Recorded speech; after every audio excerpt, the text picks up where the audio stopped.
Selamat pagi, bersama saya, Cindy Raja. Mari awali aktivitas dan pelayanan Anda melalui renungan pagi. Yesus, nama di atas segala nama. Yesus adalah Alfa dan Omega, pencipta langit dan bumi, pemberi setiap pemberian yang baik dan sempurna, dan pemikul beban besar kita. Kepada mereka yang hancur oleh dosa, Dia adalah juru selamat yang sempurna, perantara yang agung, perantara yang maha kuasa, dan kapten keselamatan kita. Ditulis oleh Ellen G. White bersama Pendeta Denny Kanajo. Selamat mendengarkan. Shalom, selamat pagi para pendengar yang diberkati oleh Tuhan dimanapun Anda berada saat ini.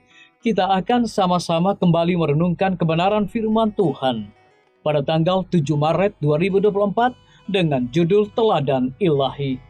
Sebelum kita melanjutkan bacaan renungan kita pada pagi hari ini, kembali saya mengajak semua para pendengar yang setia untuk berdoa bersama-sama. Kembali kami datang terus memanggil nama Tuhan, karena tidak ada Allah yang lain selain Allah yang menjadikan langit dan bumi dan segala isinya. Pada saat ini Tuhan, kembali kami sejenak mau merenungkan kebenaran firman Tuhan. Kami sangat butuh kuasa Roh Kudus-Mu ya Tuhan. Terima kasih Tuhan Yesus, ampuni kami Bapa, karena kami sudah berdoa hanya di dalam nama Tuhan dan Juru Selamat kami. Amin. Ayat inti kita terambil di dalam Injil Lukas 12 ayat yang ke-12, demikian firman Tuhan. Sebab pada saat itu juga Roh Kudus akan mengajar kamu apa yang harus kamu katakan. Mari kita ikuti penjelasannya. Hamba-hamba Kristus akan dibawa menghadap orang-orang besar yang mungkin tidak akan pernah mendengar Injil kalau bukan dengan jalan ini. Kebenaran telah disalah tafsirkan kepada orang-orang seperti ini. Mereka telah mendengar tuduhan palsu yang berhubungan dengan iman murid-murid Kristus. Sering sekali mereka bermaksud hanya mempelajari sifat yang sesungguhnya, yakni kesaksian orang-orang yang dibawa kepada pengadilan karena iman mereka. Di dalam pemeriksaan itu, mereka diharuskan menjawab. Lalu hakim-hakim mereka mendengarkan kesaksian itu. Rahmat Allah akan diberikan kepada hamba-hambanya untuk menghadapi keadaan darurat semacam ini. Itu akan dikaruniakan kepadamu, kata Yesus pada saat itu juga. Karena bukan kamu yang berkata-kata, melainkan Roh Bapamu, Dia yang akan berkata-kata di dalam kamu. Jika Roh Allah menerangi pikiran hamba-hambanya, maka kebenaran itu akan dikemukakan di dalam kuasa ilahi dan keindahannya. Orang-orang yang menolak kebenaran akan berdiri menuduh dan menindas murid-murid itu. Tetapi di bawah kerugian dan penderitaan, bahkan sampai kepada kematian pun, anak-anak Allah harus menunjukkan kelemah lembutan teladan ilahi. Dengan demikian akan jelas perbedaan antara agen-agen setan dan wakil-wakil Kristus. Juru selamat akan diagungkan di hadapan para penguasa dan orang banyak. Murid-murid itu tidak diwarisi keberanian dan ketetapan hati orang sahid hingga tiba saat rahmat yang demikian diperlukan. Kemudian, janji juru selamat itu digenapi.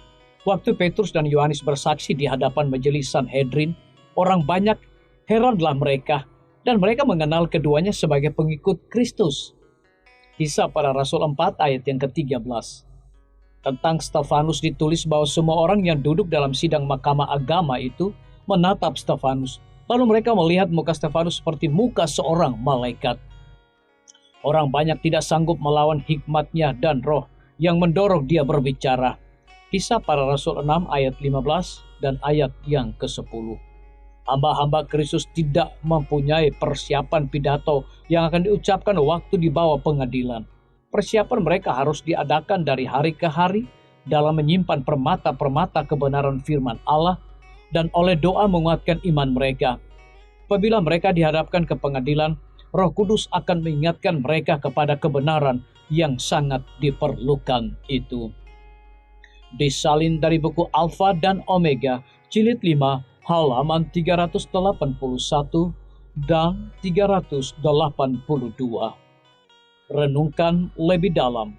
Pemikiran untuk tidak siap menghadapi pencobaan membuat sebagian besar orang ketakutan. Bagaimanakah mempercayai Allah dalam hal-hal kecil mempersiapkan saya untuk mempercayai Dia dalam momen-momen besar pada kehidupan ini? Biarlah bacaan renungan kita saat ini akan menjadi berkat bagi kita semua. Kembali saya mengajak semua para pendengar yang setia untuk berdoa bersama-sama. Bapa kami yang bersemayam di dalam takhta kerajaan sorga, terima kasih Tuhan Yesus, firman-Mu pada pagi hari ini memberikan sukacita, berkat rohani bagi masing-masing kami. Pada saat ini Tuhan, kembali hamba berdoa untuk pemerintah kami.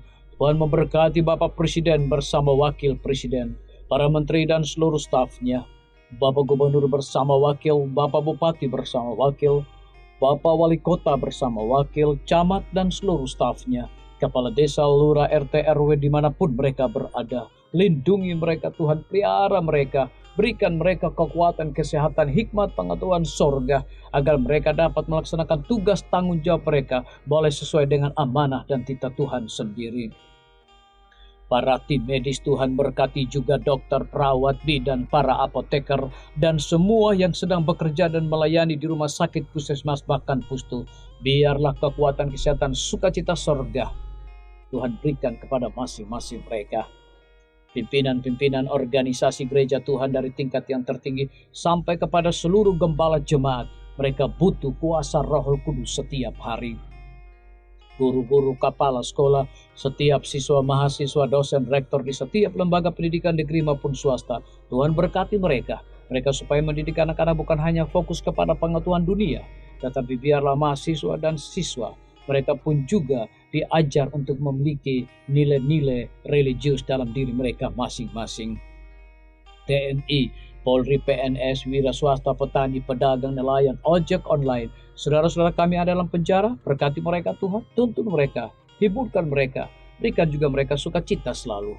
Para pendengar yang setia yang berulang tahun saat ini dimanapun mereka berada, biarlah dengan bertambahnya usia yang Tuhan percayakan bagi hidup mereka, mereka hidup selalu bersyukur, berterima kasih, dan juga mengandalkan Tuhan setiap saat. Terima kasih Tuhan Yesus, ampuni kami Bapa, karena kami sudah berdoa hanya di dalam nama Tuhan dan Juru Selamat kami. Amin. Demikian firman Tuhan yang telah kita dengarkan. Semoga hari ini menjadi berkat bagi kita semua. Sampai jumpa, Tuhan memberkati.